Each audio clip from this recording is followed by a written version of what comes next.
পুজোর ঢাকে কাঠে পড়ে গিয়েছে আর বাতাসে পুজো পুজো গন্ধ, সবটাই জানান দিচ্ছে শহরের খুঁটি পুজোগুলো। আজ আমরা রয়েছি ভবানীপুর ৭৫ পল্লীর দুর্গোৎসবের খুঁটি পুজোয়।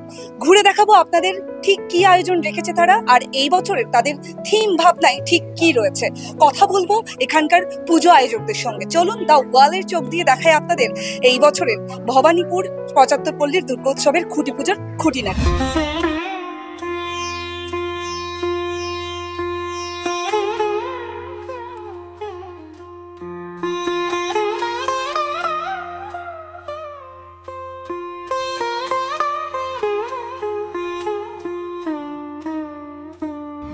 এখানে নারীর স্বাধীনতারই কোথাও বার্তা দেবে, মানে বিনোদিনী এমন একটা নাম যেখানে একটা বৃত্তকে সম্পূর্ণ হওয়ার গল্প এখানে বলবে, সেটাই ভবানীপুর ৭৫ পল্লী এবছর করছে, যেখানে নারীদের আরো স্বাধীনতা, তাদের সচেতনতা এবং তাদের স্বাধীন মনোভাবের যে বিনোদিনীকে আমরা দেখেছিলাম তারই একটা বৃত্ত কোথাও সম্পূর্ণ হবে।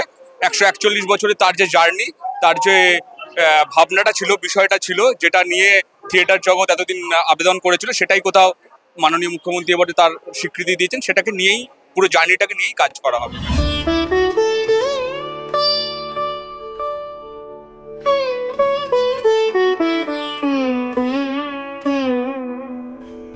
ভবানীপুর ৭৫ পল্লী চমক দেয়, প্রতি বছর কিছু না কিছু চমক থাকে। আমাদের শিল্পী এবছর প্রথমবার এখানে কাজ করছেন এবং নিশ্চিতভাবে যে সাবজেক্টে উনি কাজ করছেন আজকের প্রেজেন্ট বাস্তব জীবনে সেটা ভীষণ একটা রেলিভেন্স। কারণ আমরা সবাই মিলে গত ১ বছর ১.৫ বছর ধরে নারী নিরাপত্তা নিয়ে কথা বলছি। কোনো না কোনো জায়গায় এটা মায়ের পুজো, নারীর পুজো, তাই মাকে ছাড়া কিছুই হয় না। নারী দিয়েই শুরু, নারী দিয়েই শেষ।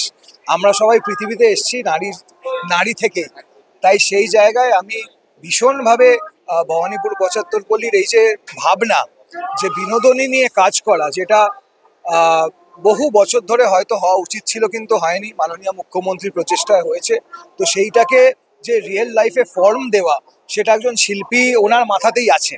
কিন্তু আমরা নিশ্চিত যে ভাবনা নিয়ে উনি কাজ করছেন এবং কমিটি কাজ করছেন, ভীষণ কিছু স্পেশাল এবছর হতে চলেছে। আর আপনাদের মাধ্যমে আমরা গোটা বাংলার মানুষকে বলবো যে নিজের পছন্দ মতো সব দুর্গাপুজো দেখুন, কিন্তু নেতাজি ভবন মেট্রো স্টেশনে নেমে যোগবাজারের মোড়ে ভবানীপুর ৭৫ পল্লী যেন দেখতে মিস করবেন।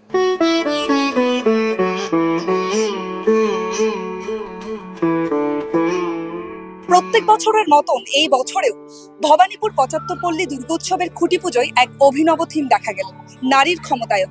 কোথাও গিয়ে এই বছরের থিম যেন দর্শকদের মন ছুঁয়ে যাবে বলছেন পুজো উদ্যোক্তারা। কথা বললাম তাদের সঙ্গে আর দেখালাম আজকের পুরো আয়োজন। ক্যামেরায় রণদীপের সঙ্গে আমি প্রিয়া, দা ওয়াল, কলকাতা।